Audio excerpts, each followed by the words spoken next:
स्वागत है एक बार फिर आपका स्वागत है। नमस्कार, मैं सूरज चौहान स्वागत करता हूँ आपके अपने YouTube channel arts with Suraj sir के अंदर।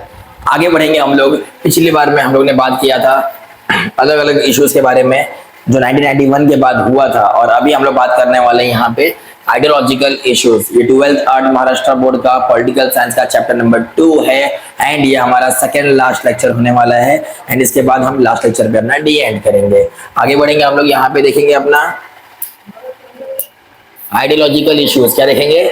आइडियोलॉजिकल इश्यूज 1991 के बाद, जिसको हम लोग ने पोस्ट कोल्ड वॉर एरा भी कहा था, जिसको हम लोग ने डिसइंटीग्रेशन ऑफ रशिया भी कहा था, ठीक है ना। और एक न्यू पावर जो यूएसए निकल के आया था वो भी कहा था। तो 1991 के बाद जब हमने ग्लोबलाइजेशन अपनाया तो उसके कुछ हम लोग क्या देखने वाले हैं? Ideological issues. मानसिकता वाले, अलग अलग मानसिकता, अलग अलग विचारधारा के लोग बनने लग गए। 1991 के बाद क्या हुआ कि जब यूएसए और यूएसएसआर, ठीक है ना, याद रखना ये जो चीजें थी, अब चीजें समझो जरा। आइडियोलॉजिकल एक इंपॉर्टेंट फैक्टर था कोल्ड वॉर एरा में। अब आपको अगर मालूम होगा तो हमारा जो सेकेंड वर्ल्ड वॉर वो खत्म हुआ था 1939 से लेके 1945 में खत्म हुआ था, और 1945 से लेके 1991 ये वो समय था जिस समय 1945 से लेके 1991 ये वो समय था जिस समय हमारे यहाँ पे कोल्ड वॉर एंड हुआ था।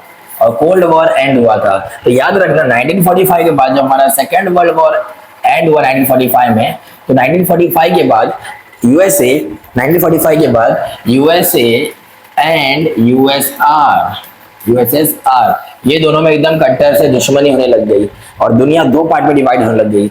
जो लोग यूएसए को सपोर्ट करते थे वो लोग कैपिटलिस्ट बन गए,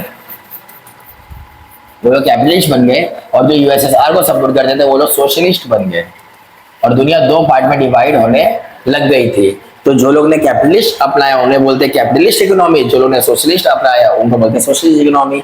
जो सोशलिस्ट इकोनॉमी वाले थे वो किसको सपोर्ट करते थे? यूएसएसआर को। जो कैपिटलिस्ट इकोनॉमी थे वो किसको सपोर्ट करते थे? यूएसए को। इंडिया ने सर किसको सपोर्ट किया? अब इंडिया ने बोला देखो हम लोग अभी ताजा ताजा आजाद हुए हैं, हम लोग किसी के साथ भी नहीं जाएंगे, एंड हम लोग ने अपना खुद का एक इकोनॉमी बनाया। बोले भैया थोड़ा सा पावर तुमसे लेंगे, थोड़ा सा चीज तुमसे लेंगे, दोनों से मिला के अपना बनाएंगे मिक्स्ड इकोनॉमी। क्या बनाएंगे? Mixed economy. इंडिया वाले ने मिक्स पानी पूरी बना दिया कि ठीक है, कैपिटलिस्ट वाले में तुम्हारे यहाँ जब से सबसे ज्यादा हेड कौन होंगे? प्राइवेट वाले, चलो हम अपने यहाँ प्राइवेट वाले को भी मौका देंगे। सोशलिस्ट में सबसे ज्यादा गवर्नमेंट इंटरफेयर करते, चलो हम लोग गवर्नमेंट को भी इंटरफेयर करेंगे, एंड दोनों को मिला के हम लोग बनाएंगे अपनी मिक्स इकोनॉमी। दोनों का पावर होगा, हम डिसाइड करेंगे कहाँ पे किसका कितना पावर होने वाला है, ठीक है। इसी तरीके से पूरा भारत और यूरोप, जो ईस्ट यूरोप था, मान लो ये क्या है? यूरोप। जो ईस्ट यूरोप है यहाँ पे रशिया था, जो पूरा यूएसएसआर था, तो इस साइड वाला पूरा जो ईस्ट यूरोप था वो इसके साइड में चला गया, और जो वेस्ट यूरोप था वो यूएसए के साइड आ गया। तो यहाँ पे कैपिटलिस्ट देखने मिल गया, यहाँ पे सोशलिस्ट देखने मिल गया। समझ में आ गया? तो जो ईस्ट यूरोप था वो पूरी तरीके से क्या देखने मिला? हमें यूएसएसआर की तरफ देखने मिला। आगे बढ़ेंगे हम लोग। तो आपको यहीं पे ये सब सारी चीजें देखने को मिल जाएगी। आइडियोलॉजी सबकी अपनी अपनी विचारधारा थी, ठीक है। जो ईस्ट यूरोप था वो फॉलो किया कौन सा? सोशलिस्ट आइडियोलॉजी की। मेरे को यहाँ पे आपको सब दिख रहा है, सोशलिस्ट आइडियोलॉजी, ठीक है। वही जो वेस्ट यूरोप था उसने कौन सा इकोनॉमिक यूज किया? कैपिटलिस्ट वाला, ठीक है। एंड यहाँ पे क्या था? Democratic socialist. This mean that the combine of ideology of socialism. और अपने इंडिया ने मिक्स इकोनॉमी लेके आया, और मिक्स इकोनॉमी के अंदर जहाँ पे हम लोग लोगों के बारे में भी सोचेंगे और प्राइवेट लोगों के बारे में सोचेंगे, मतलब गवर्नमेंट भी काम करेगी और प्राइवेट लोग भी काम करेंगे, दोनों को मिलकर हम लोगों ने मिक्स इकोनॉमी बनाई, ठीक है। और हमें ये मानना चाहिए कि जो प्राइवेट सेक्टर है ये किसी भी देश की इकोनॉमी में बहुत इंपॉर्टेंट रोल प्ले करते हैं उस देश को आगे ले जाने में। आज अगर देखा जाए तो ये एरा कौन सा? ग्लोबलाइजेशन का। मैंने बताया था ग्लोबलाइजेशन मतलब, ठीक है, अपनी इकोनॉमी को खोल देना और पूरे वर्ल्ड में सब लोग आपके देश में आके ट्रेड कर सकते हैं ना। आप भी दुनिया के सारे कंट्री में ट्रेड कर सकते हो because of network and technology. तो ग्लोबलाइजेशन जो है, ठीक है, ये आज के समय में आप देखोगे तो ये एरा जो है ग्लोबलाइजेशन का है। यहाँ पे देखने मिलता है कि डोमिनेट जो करता है वो आइडियोलॉजिकल एंड इकोनॉमिक सिस्टम, ठीक है। मतलब यहाँ पे वही विचारधारा वाला आदमी डोमिनेट कर पाएगा जो ग्लोबलाइजेशन एरा। मतलब देखो ध्यान दो, तो आज के समय in the era of globalisation there appears to be only one dominant ideological and economic system. It is described as the market economy, but all countries do not follow the same kind of market economy system. The nature of the market economy is determined by the ideology of the country. Obvious सी बात है, आज किसी भी देश को अगर आगे बढ़ना तो उसको एक विचारधारा लेके चलनी पड़ेगी.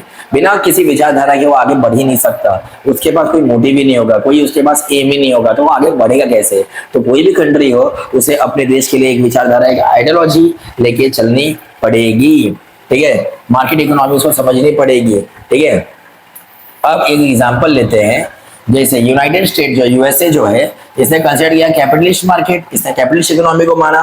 ठीक है, because it combines the capitalist system of the economy with market economics.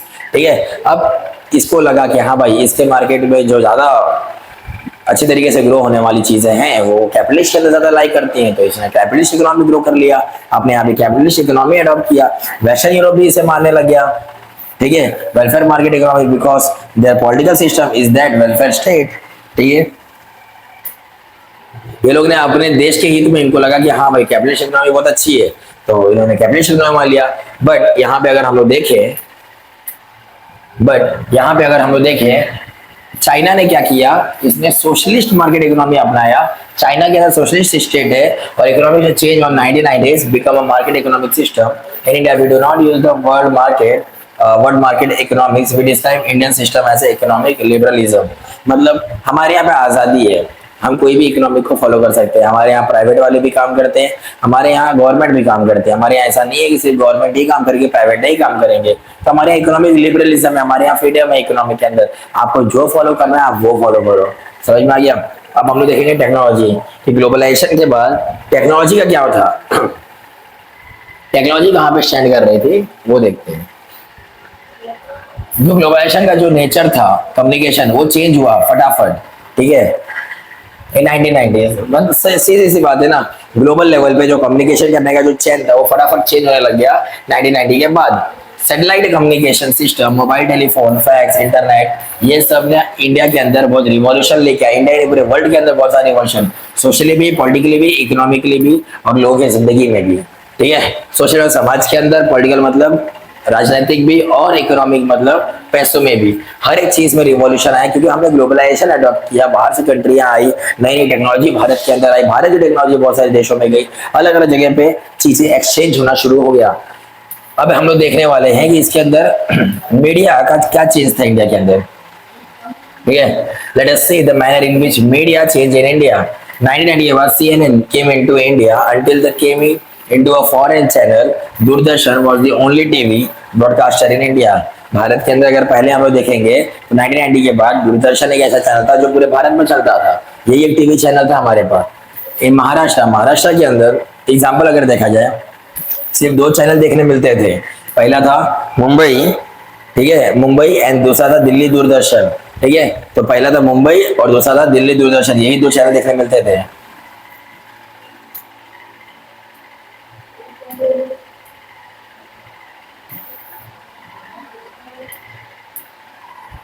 ठीक है, with in a span of decade, 10 साल के अंदर ही हमने देखा इंडिया के पास नेटवर्क और सेवरल चैनल्स आने लग गए, प्राइवेट में भी और गवर्नमेंट में भी. ठीक है, इंडिया के अंदर सिर्फ एक पहले गवर्नमेंट ही एक चैनल हुआ करता था. ठीक है, दूरदर्शन. बाद में महाराष्ट्र में भी देखा गया तो दूरदर्शन और दिल्ली दूरदर्शन और मुंबई वाला आ गया, मुंबई दूरदर्शन. अब ये चीजों के बाद जैसे 10 साल बीते, भारत के अंदर बहुत तेजी से प्राइवेट चैनल्स और गवर्नमेंट चैनल भी आने लग गए. सैटेलाइट कम्युनिकेशन सिस्टम बन गया, इजी हो गया. ठीक है, डिश एंटीना आ गए हमारे इंडिया में. ठीक है, प्रोग्राम्स बहुत सारे देखे गए इंडिया के अंदर, कहीं भी जाके देखो. ठीक है, आप देख सकते हो चेंजेस बहुत तरीके से चेंज हुए. ठीक है, और ये हुआ किसकी वजह से, मीन ऑफ कम्युनिकेशन की वजह से हुआ. ठीक है, अर्लियर अगर देखा जाए तो telephone connection we are not available in all. Telephone communication ये हर एक भारत के हर जगह में देखा नहीं जाता, हर घर में नहीं था. पीपल यूज पब्लिक टेलीफोन लोगों को यूज करना पड़ता था, पोस्ट का यूज करना पड़ता था, टेलीग्राफ ऑफिस में जाके इमरजेंसी के लिए यूज करना पड़ता था. समझ में आ गया. टेलीग्राफ पहले तार के द्वारा भेजा जाता था. ठीक है, ये बहुत इमरजेंसी में सब यूज करते थे. ज्यादा लंबा डिस्टेंस के लिए कॉल करना था तो सिस्टम होता था ट्रंक कॉल. क्या होता था ये, ट्रंक कॉल ऐसा था जो ज्यादा लंबे दूरी डिस्टेंस के लिए हम यूज करते थे, ठीक है। बाद में गवर्नमेंट इंट्रोड्यूस किया एसटीडी, जिसको बोलते हैं सब्सक्राइबर ट्रंक डायलिंग। क्या बोलते हैं? सब्सक्राइबर ट्रंक डायलिंग, ठीक है। बड़ी दूर दूर के लिए भी आप इसको यूज कर सकते हो बात करने के लिए। और आज हम लोग मोबाइल कनेक्टिविटी का यूज करते हैं ऑलमोस्ट एवरी डे, हर रोज यूज करते हैं, जो प्राइवेट भी होता है गवर्नमेंट भी होता है। जैसे कि हम लोग रिलायंस जियो यूज करेंगे, ये हो गया। बीएसएनएल अगर यूज करेंगे तो गवर्नमेंट हो गया। Same mobile phone systems are available today, और आज हम लोग के पास मोबाइल सिस्टम अवेलेबल है। पहले देखो आपको ऐसे बूथ देखने मिलते थे, एसटीडी, आईएसडी और पीसीओ के बूथ, ठीक है। आगे देखेंगे जो इंटरनेट रिवॉल्यूशन आया वो शायद से ही बहुत ज्यादा इंपॉर्टेंट रिवॉल्यूशन था इस फील्ड के अंदर, टेक्नोलॉजी के अंदर। It become possible. अब देखो क्या है, इंटरनेट भी बहुत बड़ा एक इम्पोर्टेंट रिवॉल्यूशन था भारत के अंदर आने का, क्योंकि विदाउट इंटरनेट मोबाइल भी इतना खास अपना पूरा पोटेंशियल नहीं दिखा पाता है। It become possible to connect anyone in the world instantly. आप दुनिया के किसी भी कोने में किसी भी जगह से किसी को भी आप कांटेक्ट कर सकते हो, उससे कनेक्ट हो सकते हो तुरंत। ये ग्लोबल कम्युनिकेशन इंफ्रास्ट्रक्चर है जो हेल्प करता है आइडिया को स्प्रेड करने में, कल्चर को स्प्रेड करने में, इंफॉर्मेशन को स्प्रेड करने में। हाँ, सोशल मीडिया पे हमें कुछ भी अपना व्यू रखना है तो पूरे वर्ल्ड में उसे कोई भी देख सकता है, जस्ट बिकॉज की सारी जगह पे कनेक्टिविटी आसान है। इंटरनेट प्रोवाइड करता है सर्च इंजन, हम किसी भी चीज को फटाफट सर्च कर सकते हैं तो उसे एक सर्च इंजन कहा जाता है to find information. It has also enable social networking activities like Twitter, Skype, ये सारी चीजें हैं जिससे हम लोग सोशल नेटवर्किंग हैंडल एक्टिविटीज भी कर सकते हैं, ठीक है। कहीं कुछ गलत हो रहा है तो हम उसके खिलाफ आवाज भी उठा सकते हैं। तो देखो ये दादी देखो क्या कर रही है, अम्मा जी बात कर रही है, बिकॉज पॉसिबल इसी वजह से हुआ क्योंकि ग्लोबलाइजेशन हुआ। ग्लोबलाइजेशन के बाद धीरे धीरे टेक्नोलॉजी एक्सचेंज होने लग गई और नई टेक्नोलॉजी भारत में आई, आईएसडी, एसटीडी, नेटवर्किंग, सैटेलाइट्स का यूज करके, ठीक है। अब हम लोग यहाँ देखेंगे, अरे कहाँ चले गए,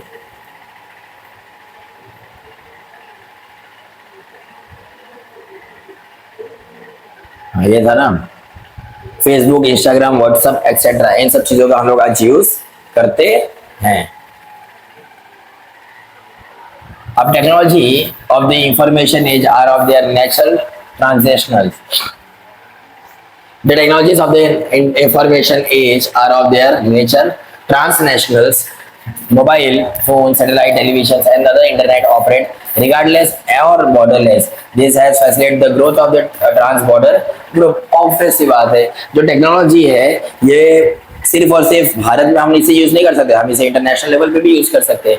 भारत में रह कोई आज दुबई में भी बात कर ले रहा है, वीडियो कॉलिंग कर ले रहा है, आसानी से बात कर पाए just because of connectivity. Globalisation ने यह अथॉरिटी दे दी सबको कि आप पूरी तरीके से दुनिया से कनेक्ट हो सकते हो, ठीक है। और ये बॉर्डरलेस ट्रेड है, मतलब ये बॉर्डरलेस आप बात कर सकते हो, इसमें कोई भी रुकावट नहीं है। ट्रांस बॉर्डर, अपने बॉर्डर के अलग दिशा में भी जा सकते हो, ठीक है। Bodies and ranking of the non governmental organisation and transnational cooperation to international criminals and terrorist organisation. मतलब आप आराम से किसी भी जगह को, कोई भी अगर अपने इंडिया से कोई भी अपराधी अगर भाग रहा है तो हम लोग उसकी इंफॉर्मेशन बाहर इंटरपोल को भी दे सकते हैं। क्यों? Just because of technology, globalisation की वजह से। हम लोग यहाँ पे कोई भी एनजीओ खुल रहा है तो भारत के अलग अलग कोने में भी खुल सकता है, दुनिया के अलग अलग कोने में खुल सकता है, just because of technology. The state has been found it difficult to control the restriction and operation of trans-border group and organization, ठीक है।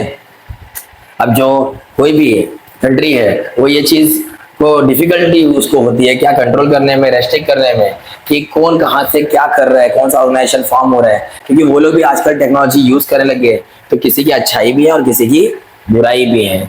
अब इसके बाद हम लोग देखेंगे social and cultural issues, but इसको हम लोग देखेंगे नेक्स्ट पार्ट के अंदर। आई होप आपको सारी चीजें समझ में आई होगी, चीजें अच्छे तरीके से क्लियर हुई होगी। वीडियोस थोड़ी सी लेट से अपलोड हो रही है, थोड़ा सा यहाँ पे कनेक्टिविटी इशू आ जा रहा है, प्रॉब्लम आ जा रहा है, नेट के अंदर इशू आ रहा है, लाइट चले जा रही है, बारिश बहुत ज्यादा हो रही है मुंबई के अंदर, जिसकी वजह से हम वीडियोस डेली अपलोड नहीं कर पा रहे हैं। लेकिन हाँ, आपके लिए वीडियोस हम लोग जो है वो रेगुलर बेसिस पे लेके आने की कोशिश करेंगे एंड एक्स्ट्रा वीडियोस भी अपलोड करने की कोशिश करेंगे। मिलते हैं आपसे अगले वीडियो में, तब तक के लिए जय हिंद, जय भारत, जय महाराष्ट्र।